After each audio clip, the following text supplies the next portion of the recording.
Hi everyone, I hope you all are doing well. This is Radhika again here.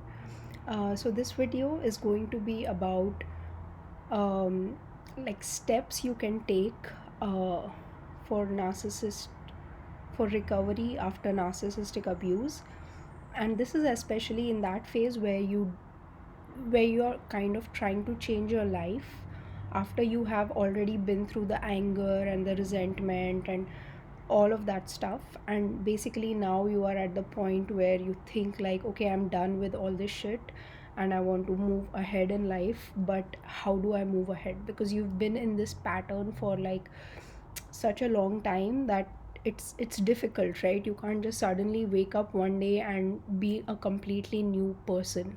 You have to, because you just realize that all these years you have been living as someone, but now you don't want to live that life anymore. So, and basically the reason I'm making this video is like I get a lot of questions in email, and they are like, okay, what do we do? So I say self love and then they're like, but what does that mean?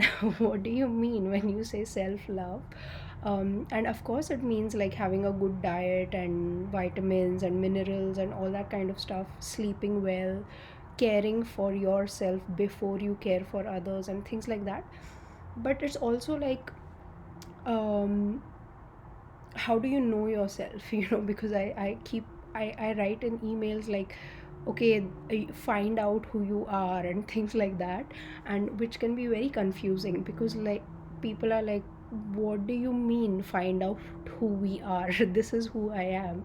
And but what I mean is, you can find out to a deeper degree who you are by different ways. Find out your innermost feelings or opinions and ideas, etc. So I kind of have been through this phase, and I'm just going to like make a list of things that I used. I don't know if it will be useful to everyone, but it is very interesting what I found out, so I would like to share. It was like a research that I was doing on myself, but I think it's pretty generic and it applies to like most people in the world. um, so yeah, so this video is kind of about that. I'm not sure what I want to title it yet, but it's got to do with astrology. So if you don't like that kind of stuff, then it's your decision. If you want to watch it or not, you can click off. If you are like really, if you get triggered by things like that, if you are of a very scientific analytical point of view. But um, let me tell you that I was very logical and actually I started seeing patterns and logic in astrology as well, in reading of birth charts and natal charts and compatibility reports, etc. So it is a science. Just because it is not very well accepted in the world, and because it's a science which is not like completely provable, it's disregarded as old wives tales or whatever. So I do find patterns in that though. So if you are also a little bit open to it and if you want to try it out, it's something that you can try it out. If it doesn't fit, it doesn't fit, you leave it. But you can at least give it a try, you can give it a shot.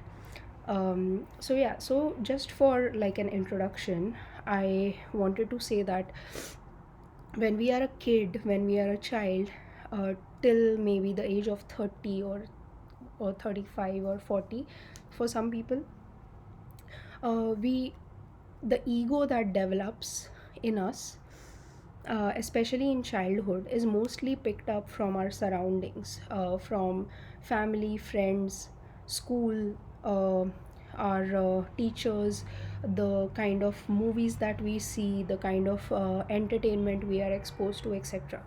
And really most of it is picked up. It's not a lot of children actually stick to their beliefs. I think more and more are doing it now because the parents are letting them be who they are. But especially in the olden days, parents did not let children be who they were naturally. Parents used to tell children that do this, and if they didn't do that, there were consequences. So basically, a lot of fear was instilled into children that you have to behave a certain way, and if you don't, then there will be punishment or something like that. And that's why a lot of people are just like they are just like templates of their parents. Whatever the parents said, the children did. Whatever they saw around, they did, because they did not get empowered by their parents. But I think that's changing now, actually, slowly. So then what happens is this person kind of lives their life by becoming this version of themselves that the others have kind of programmed them to be. And then midlife hits, like before it was like 40, but now I think it's like 30, because I feel like I had my first midlife crisis when I was 27, when my son was born, 26, 27. That's when I kind of started feeling like, what's the point, what's the point of anything? So you start realizing, like, who am I, why am I doing what I'm doing, what do I really like, what do I don't like, and all this soul searching begins. And if you have a narcissistic experience, it really gets like accelerated, because you disassociate so much with this version of who the narcissist is projecting you to be, and you are completely confused, like, who am I and who is this person that these people think I am. And so you kind of really disassociate with your ego. So I feel a lot of people go through this, and that's when you realize that you have been kind of living like a false life, because, and that's not a bad thing. You need that to survive in this society, because that's how you got your education and you got your job, and maybe you got married and you had a kid and stuff like that. That's how you get a material uh, foundation in this world. If you did not, then if you get enlightened, okay, fine, you don't need anything material. But for most of us, we are not going to be that way. So it's okay, like, you need to have this false ego, like a robotic thing. You just go to school, go to college, get a job, get a family, whatever.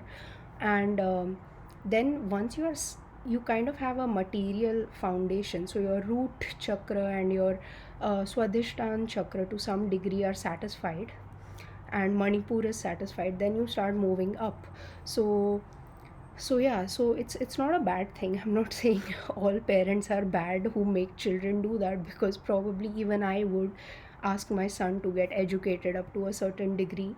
Uh, but uh, but what happens is, at that point you realize that you've been living this life, but everything is fine. Now you have reached this phase, but now you don't feel satisfied. Now you're like, what more, what more do I was told that these things will make you happy, but I'm not feeling happy, so what more should I do?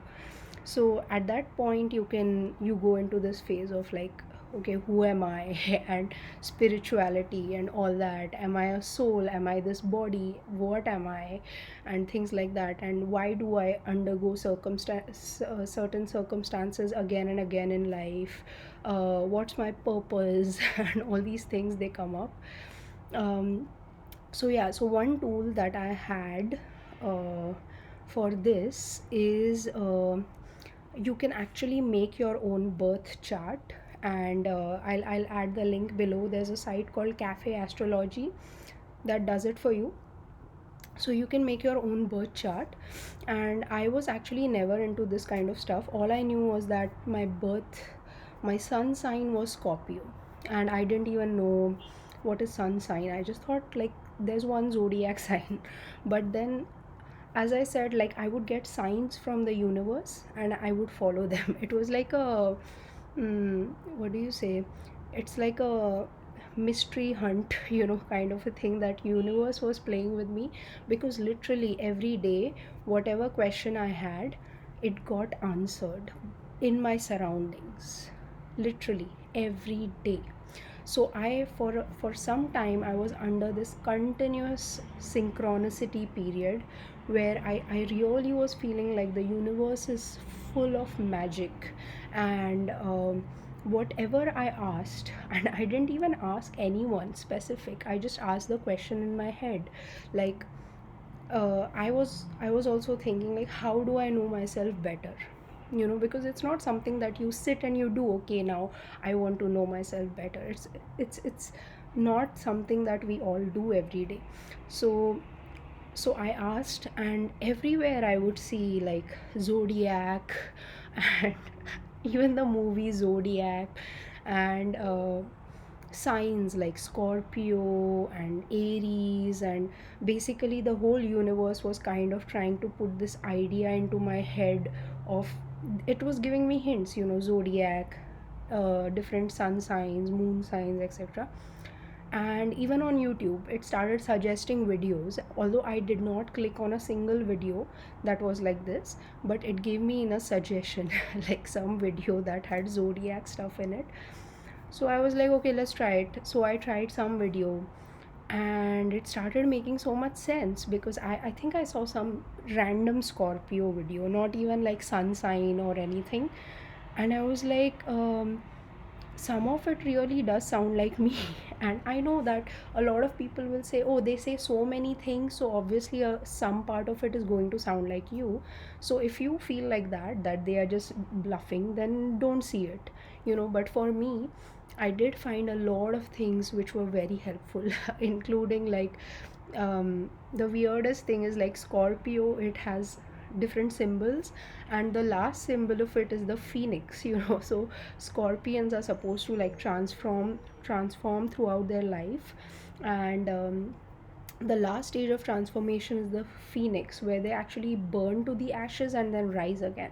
And the weirdest part is like, the company where I was working, they had this ongoing whole company wide change going on, which they had nicknamed Phoenix. And I was like, oh my god, this is the craziest thing ever. Like spirit is so playful if you play with it. Universe is so playful, like it will send you such funny messages that you will really like start laughing. It's that funny. And everyone is that playful. So if you look at everything with a very playful perspective, you will get such signs which are very very funny, which will make you laugh. And so yeah, so that's how I kind of got into it. And then I realized there's not just sun sign, there's a whole birth chart that you get. So I'll add the link below, and you can also find out your own birth chart. So what I found was, I had never seen my birth chart before actually, because like my parents didn't believe in it. And when I was getting married, I think my in-laws asked for it, and they asked some like priest to match mine and my husband's. So all I know is that it matched, but I didn't go into the details of it. So I was like happy, okay fine, it matched, so I don't have to like pay any more attention to that. But yeah, this is my birth chart. So what you will get is like a chart like this. Oops, won't focus. Okay, can you see it? So yeah, so I just realized that my whole chart is filled with a lot of Scorpio. So I'm Scorpio Sun, Scorpio Mercury, Scorpio Venus, Scorpio Pluto, and the rest of my chart, some of it is like, uh, some of it is earth, like my moon is in Capricorn and my rising is Capricorn, but the rest of it is all fire. So what happens is, obviously I'm not an expert in this. I just know my stuff because I didn't look at everyone and I didn't study it in detail. But you can get your birth chart, then you can go on YouTube, and there are many good astrology channels, um, and you can check them out. So the one I see is KRS or something like that, and I'll link it in the description. And there are many others, so I'm not saying he's the only good guy, but there are so many others. And you can see so many things in your birth chart. At least for me, a lot of it was true, because All my life I have felt things very, very, very, very deeply, and I did not understand why people around me are not this sensitive. Because uh, I used to feel like something is wrong with me because everyone was so okay with the way, someone said something, or someone is feeling bad, or there's a dog that's hurting, and I used to feel like, why do I feel so much? And then when I looked at my birth chart, I realized it's so full of water, and it's so full of fire, and it has little bit of earth and air in it. So water signs are Scorpio, Cancer, Pisces. So if you have a lot of water in your chart, that means that your emotions are very, very deep. They are as deep as water, and they flow like water. So so for a lot of my life I used to feel like, why am I this emotional? Why do I feel things so much? And I was very frustrated with it, because I tried not to feel and I repressed it, but that wasn't helping. Repression never helps. So then slowly I realized that because I have so much water in my chart, that's the nature of water. Because water is if you have water, that means your emotions are naturally going to run very, very deep. And I always had this like inquisitive nature, where I want to get to the things in detail, like I want to get to the core of the thing. That's a very scorpionic quality to have. And because I have so much Scorpio, I can now understand why I have that urge to, like, understand everything to its depth. And similarly, like, if you have spouses or someone who you can't figure out but they are your family members and you know their dates, you can actually look up their charts. And for example, like my husband, he has a lot of Capricorn in his chart, and Capricorns are earth signs, and earth signs are very, very stable. They are extremely stable. They are not that emotional. They are extremely practical. So I used to feel like, why is he like this? And then I realized he's like this because he has a lot of earth in his chart. So you can actually figure these things out. People with fire are usually very, like, fiery. They are very action oriented, they talk a lot. And then people with air are very, very brain oriented. They want new ideas, creativity, again, logic.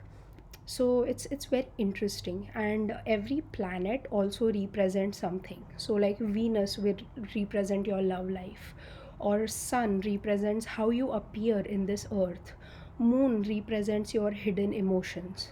And so yeah, so that's how like, looking at my birth chart has helped me. And also, like, what happens is, uh, it's just energy. Like, all of this is just going to show you your tendencies or your propensities, what you tend to do more. So if you're a water sign, you will tend to be a little more emotional, and that's just the energy which is very, very dominant in you. And that's not a bad thing, and that's not a good thing either. It has to be in balance. So what these birth chart will do is, they will help you understand why you react the way you react, and why sometimes we feel like, some energy within us might feel like a curse. Like, sometimes this energy to help other people might also feel like a curse. So how do you lessen that? Why do you feel that so much? Because you really feel the pain of other person. So then how do you lessen that? Is that, you try to be a bit more grounded, be a bit more okay with the way things are. Just understand that this is a reality of duality. So if there are good people, there are also going to be bad people. You can't have a world which is only full of good people. So so basically, all these things will help you understand why you are the way you are. And I'm not saying it will give you all the answers, but what I'm saying is it can give you some clues to some things. And for me, a very big clue was, I was reading a website one day which was talking about Scorpios, and it's crazy because by that time I had already done like Reiki and things like that. But it said that Scorpios at their highest forms can become healers. And I was like, wow, this is really crazy because I had done my Reiki and everything way before that. So I was not, I didn't see that and became a healer, but I became a healer first. And then I realized this is my birth chart and I have so much Scorpio and what Scorpio means and etc. etc. So so it does connect the dots somehow, and that website also actually told like what can Scorpios do to rise to their highest, because Scorpios in their darkest can be really dark, really dark. I think the highest number of serial killers in the world are Scorpios. So that's not a good statistic, but yeah. So it said that to rise to the highest form, a Scorpio, what wherever you have Scorpio in your chart, must give up control. And that really resonated with me because I was a super detailed planner, and I wanted to control not other people, but I wanted to control circumstances around me, so that I'm not out of control. Because I didn't have enough faith to let go. Because to when you let go of something, when you let go of control, you need to have faith in God or creation or science or something. You need to have faith in that thing is going to handle this thing, so that I can step back. So I did not have faith in God, or I mean, I did maybe a little bit, but basically I was not able to let things go. I used to hold on, and that is a very Scorpionic quality again, because Scorpios seek revenge. They are very jealous, and they will plan and they will plot everything to the last detail, and they are capable of like doing really cold blooded murders by just planning them that way. So yeah, so basically the advice in that was that if you're a Scorpio and if you struggle with the dark side of Scorpio, then what you need to practice is letting go. And then I started seeing like lots of videos on letting go, practicing it through meditation, etc. etc. But yeah, the one thing that really helped me let go was having faith in God, and gratitude helps a lot in letting go, and forgiveness. So gratitude and forgiveness and having faith, if you can do these three things, then you will be able to let go, I think. And that has really helped me. So yeah, this was this video on zodiac birth charts, and I will link everything below. So if you're interested, try it out. I actually found it super interesting, and it's crazy because you can find out how you will operate in your love life versus how you will operate in your work life, based on the placements of the planets and the zodiac. So it's pretty detailed. It's not like just anything made up. It has a proper science behind it. So yeah, so I hope you enjoy it, and as always, I wish you all a lot of love and a lot of light. Thank you. Bye.